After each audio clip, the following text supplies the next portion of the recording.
You are now listening to The Void. Welcome to The Void. We're doing things a little bit differently now. We've changed it up. Welcome to the new. We decided that we're going to be doing this show every day still, but we're going to be doing it like a radio show. We've changed. No longer are the days of draggy podcast. Now is The Void.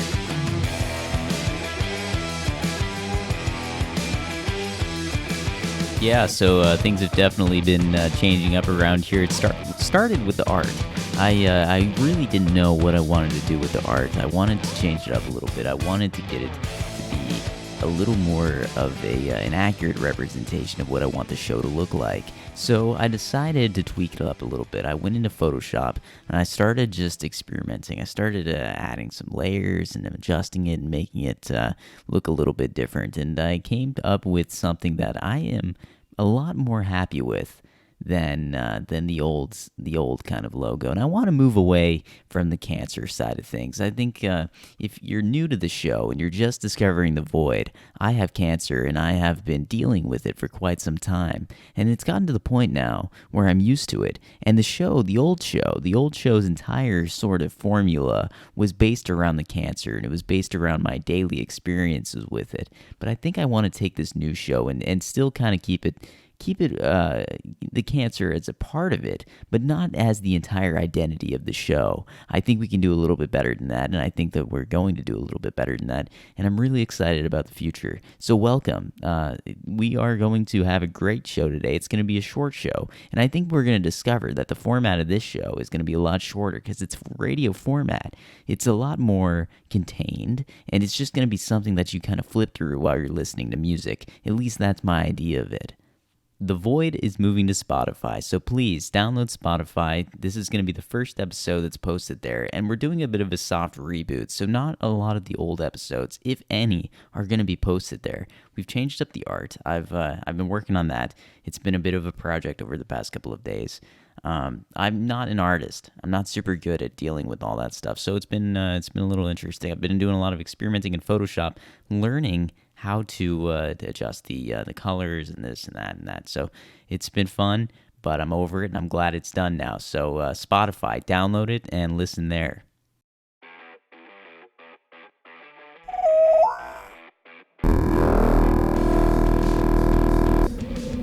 There's something out there in the darkness, floating in the void.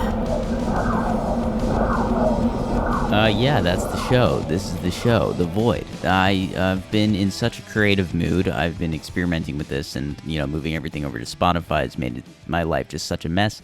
But I'm really excited about just dealing with all the bullshit that goes with this. It's a fun process because we're doing a daily show. It's not easy to do, and it's difficult to keep the format, or to be adding things and be adjusting stuff as we're going, because I still gotta have a show out by the end of the day because people are listening. People are counting on it. People would be disappointed if I didn't have a show out.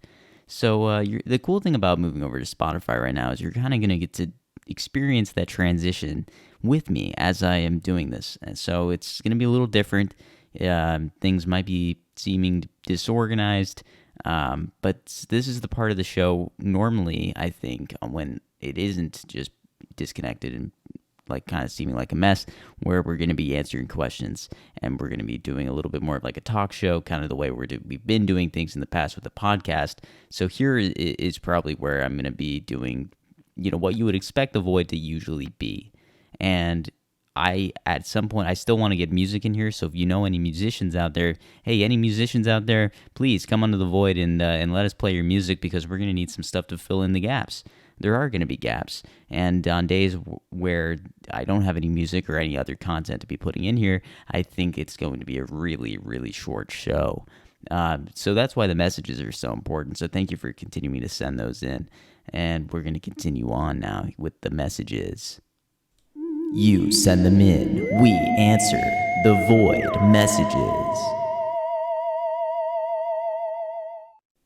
We're starting out today with Andrew, who says, I would love to hear your thoughts on the direction of the film industry since superhero movies have become so popular. Do you think that it's a hindrance for creativity? Obviously, independent filmmakers haven't been affected, he says, but I feel like blockbusters have been trapped into a formula lately. And I would agree with that, Andrew. I do think that there is a bit of a formula that the blockbuster movies have gone into. I think a good example of that is the Uncharted movie that came out with Tom Holland and Mark Wahlberg. I'm a big fan of the Uncharted games. I grew up on them. I grew up playing them, and I think a lot of people can admit that that movie felt like a Marvel movie. It felt just like the superhero movies, even though, I get it. Those games are Nathan Drake essentially. He's not a superhero. He doesn't have any superpowers. His whole point is he's human. He makes mistakes, and I get it. They all make mistakes in those movies, and they humanize the characters. But Nathan Drake is a human being. He does some crazy shit. He's basically a superhero, but he just isn't one. He's a treasure hunter. I would argue that the movie turned him more into a superhero. It felt like it anyway. I mean, I didn't hate the movie. I didn't think the movie was that bad. But I do think it's a good example that the recent blockbusters have been affected by the MCU Marvel sort of formula. And it was Sony, and Sony did the Spider-Man movies, and I get it. It's and it's a good formula. It works. It's not a bad formula. People are attached to it. People like it. It seems to be selling. So, why would they go back? Why would they change that? I get why it's happening. Do I think it's a hindrance for creativity? I think there are ways to be extremely creative given the formula, but it would be really nice to see a little bit more variety when it comes to the movies that are being made in the direction in the movies. I think the job of the movie director has more limitations today than it did 20 years ago. So I think things have changed, Andrew. We got another question here from Lance. He says, quick question for the Void. If you had to become a Lord of the Rings character, who would it be? I think I would probably choose Gimli. I know that right now I feel like Frodo Baggins. I feel like I'm, having to take the One Ring to Mordor, but I would love to be Gimli. He's got a great attitude. He's ready to fight. And he makes me laugh, and he's just a good character all around. I think his outlook on super shitty situations is inspiring, and I do like him as a character. He's goofy. I think the dwarves have a lot going for him. I think they're really good. They've figured out society, maybe better than we have. John wrote in today saying, piggybacking off of Lance, I would love some Lord of the Rings content, like your top 3 scenes and why, and top 3 characters and why. Well, John, I can absolutely do that. Unfortunately, it's not going to happen on today's episode. We're going to have a dedicated Lord of the Rings episode coming out sometime in the next few weeks, so stay tuned for that.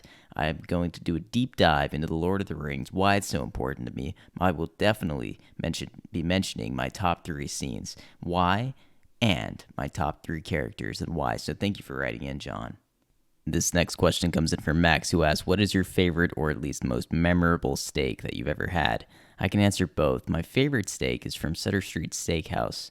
It is their filet. Get it medium rare and you're good to go. My most memorable steak is a bit of a story. Man, this chair, I swear to fucking God, I'm going to get rid of it. I'm going to throw this chair out my window. It's just, you hear this? Anytime I do anything, the chair goes off. But my most memorable steak was not a good experience. It was in an amazing location. It was on an island.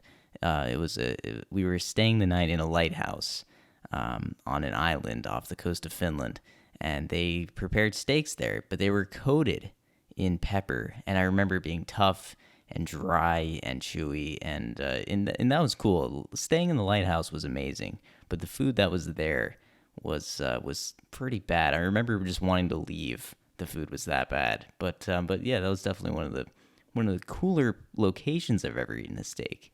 However, the steak itself was just the worst, so that's why it's the most memorable to me. But good question. Thanks for writing that one in. This is the last question of the day, ladies and gentlemen. It comes in from Paul. Paul, good to hear from you, man. Thank you for listening to The Void. He says, what are your thoughts on the Mandela effects? And do you think it's some sign of a parallel universe? I believe in parallel universes. I absolutely do. I think that there are infinite parallel universes, if that makes sense. I think that they just go on forever, and I do believe that they, from time to time, intersect and move around. I also believe in the universe bubble theory, where their universes are like bubbles, and sometimes they collide and then they pop and they move around, and I could go way deeper into it, the way I feel about it. But honestly, to be honest with you, to be completely honest with you, Paul, I have been working on this show for a while now, and I'm getting kind of tired, so I'm not going to go too deep into it, but I do definitely believe in parallel universes, and I do think that there are a lot of people who believe Mandela died in prison, and I have a vague memory being taught in school about possibly that happening, or I was being taught about the Mandela effect in school. I don't remember which